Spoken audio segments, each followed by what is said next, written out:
এটা কথা শুনাৰ লগে লগে তোমালোকে তাক কোনো ধৰণৰ চালি জাৰি নোচোৱাকৈ তদন্ত নকৰাকৈ তাক শ্বেয়াৰ কৰি নিদিবা।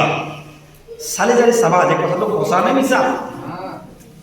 এজন মানুহে কিবা শুনিলে বোলে নিউজত ওলাই গ'ল কিবা এটা অমুকত তমুক হৈছে, বাছ লগে লগে তাক শ্বেয়াৰ কৰা আৰম্ভ।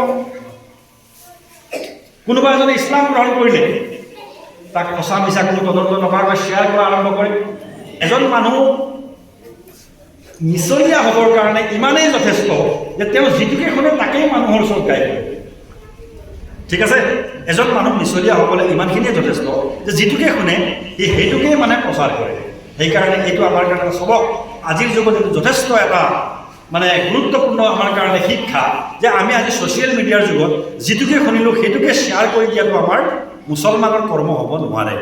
গতিকে এটা কথা শুনাৰ লগে লগে, এটা নিউজ বজাৰ লগে লগে, এখন ফটো মই পালোঁ ভাল বেয়া সঁচা মিছা, তাক কোনো ধৰণৰ আমি চালি জাৰি নোচোৱাকৈ তাক আনলৈ ফৰৱাৰ্ড কৰিব নালাগে, আনৰ হোৱাটছআপত আনৰ ফেচবুকত মই ঢালিব নালাগে। এইটো আমাৰ কোৰাণ পাকে দিয়া শিক্ষা, আমাৰ হাদিছ ৰাসূলুল্লাহ সাল্লাল্লাহু আলাইহি ওয়াসাল্লামে দিয়া শিক্ষা।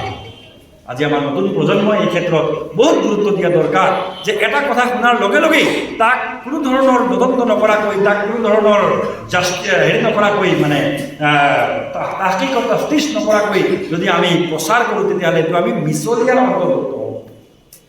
কোৰাণ হাদিছে এইটো কৈ আছে। তাৰপিছত কৈছে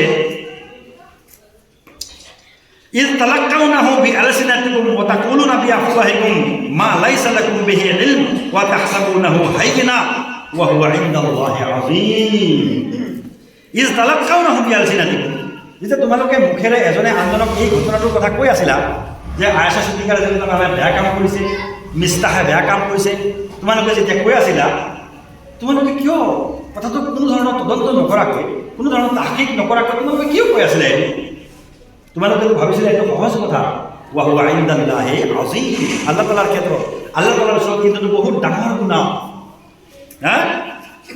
ওয়ালাউলা ইন সামি'তুমুহু কুলতুম মা ইয়াকুনু লানা আন নাতাকাল্লামা বিহাদা, যেতিয়া তোমালোকে এইটো শুনিছিলা তোমালোকে এইটো নকলা কিয় যে আমি এই ক্ষেত্ৰত মাত মাতিবলৈ আমাৰ অধিকাৰ নাই।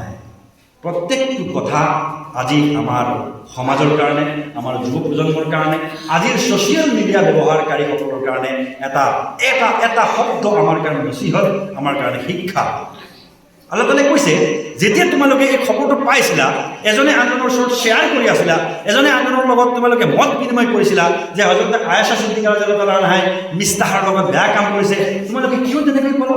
তোমালোকে নকলা কেলে যে এই ক্ষেত্ৰত কথা ক'বলৈ আমাৰ অধিকাৰ নাই, আমি যিহেতু বিষয়টো আমাৰ জ্ঞান নাই, আমি যিহেতু বিষয়টো নাজানো ইমান ভালকৈ, গতিকে আমি এই ক্ষেত্ৰত আমি মাত নকৰোঁ। ভাই তোমালোকে যেনেকৈ কৰিছা তেনেকৈ থাকা, আনৰ ওচৰত নক'বা, আমাৰ ওচৰতো বিষয়টো নক'বা।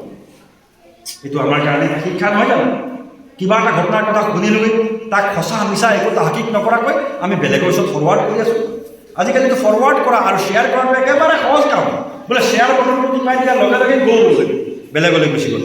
এইটো হৈছে ঝুট, আৰু ঝুট আৰু মিছাৰ সহায় কৰা, মিছাক আমি আনৰ ওচৰত শ্বেয়াৰ কৰা, প্ৰকাশ কৰাৰ বহুত ডাঙৰ গুনাহ।